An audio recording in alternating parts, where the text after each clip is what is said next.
Have you ever struggled with being consistent in your workouts? Did you ever have one of these weeks when one day you hit the gym and because you had previously skipped and been inconsistent for a while, you decide to compensate and train harder, and then you end up with your whole body being super sore and you not being able to move for another week?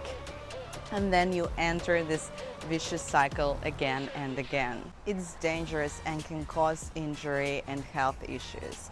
I've heard a lot about this from my friends and also struggle with this myself. And what's more, on the inconsistency, to make matters worse, I'll share some of the research data.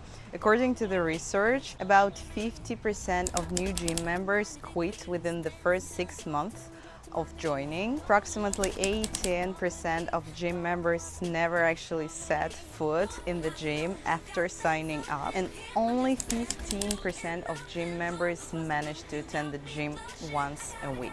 In this video, I'll cover top 5 mistakes that most people make when it comes to working out, tips how to avoid them.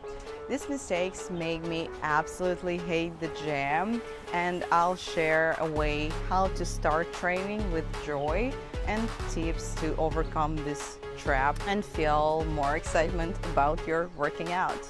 Let's go. Mistake number 1. Chasing aesthetic goals without a deeper why. I want abs won't get you out of bed on a bad day. I went out on a date with this guy who confessed that he was obsessed with looks, and the only reason he hit the gym was because he wanted other people to look at him and say, I think that guy hits the gym often, rather than, oh, I think that guy is flexible and is good at yoga or Pilates.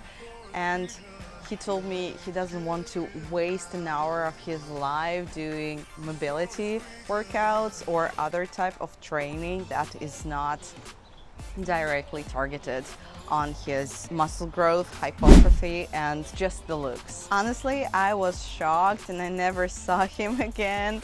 Leave your feedback in the comments, what you think about this situation, and other feedback about my failed love life is welcome. When it comes to working out, ask yourself what deeper purpose under and behind the aesthetic goals that you have for actually working out and training. Is it general health? Is it movement without pain? Spending quality time with your kids or loved ones? Being able to enjoy your time outdoors, going for long walks or hikes, being active in your garden, getting rid of backache to feel the joy of life again, perform at some particular sports better.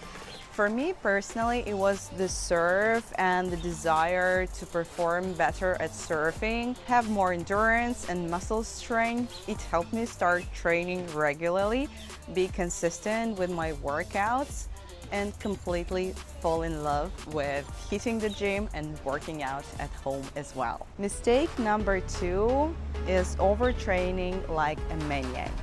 Go hard or go home. Sounds great until your nervous system taps out, your body aches, and you start dreading every session. The more and the harder is not always the better.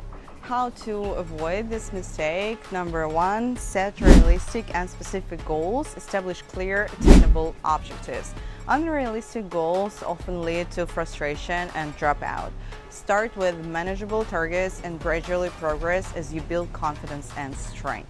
In my routines, I follow the rule of gradual load increase, so the next following workouts are more complex and difficult than the earlier ones. Tip number 2, schedule workouts at a consistent time. This can help form a lasting habit, whether you're a morning person or prefer to work out after work in the afternoon. The consistency in time reinforces routine and makes it easier for you to stick with your program.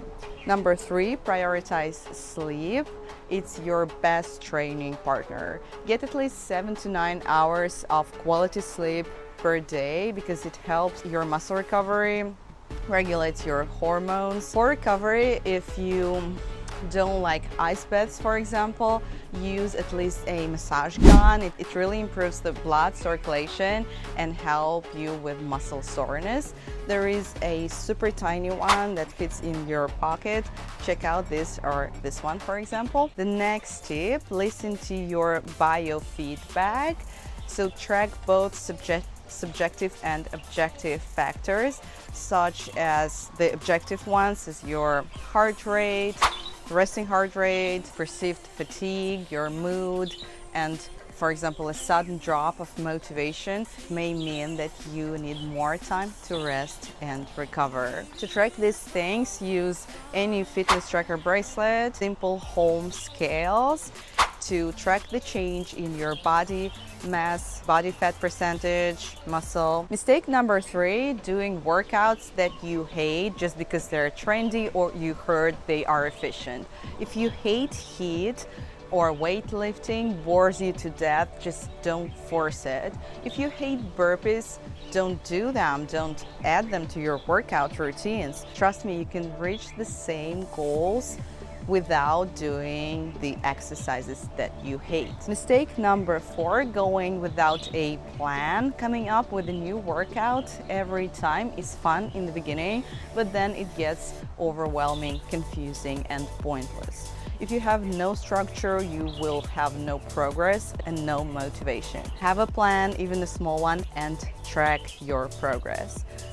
I'm sharing a lot of different workout routines on my channel and also some more programs on the website, thesurfable.com. Check them out and see if they are a fit for your training goals. There are a lot of different ways how you can track your progress with bracelets, fitness trackers that I already mentioned, or simple home scales that can help you track the change in your body fat percentage, body lean mass, and other things. And the last mistake, but also a very important thing you should remember, not eating enough. No fuel equals no strength, no recovery, and your bad mood. Do you know that feeling exhausted all the time, not from the gym, but from the lack of food? I talked more about this about my previous video on my toxic morning routine with doom scrolling and other habits that completely ruined my day and made me feel exhausted almost every day. And one of those toxic traits was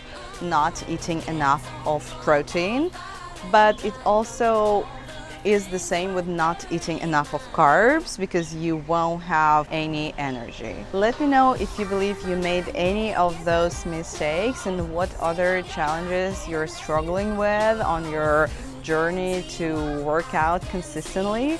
I would like to hear your feedback. Please share with me in the comments below.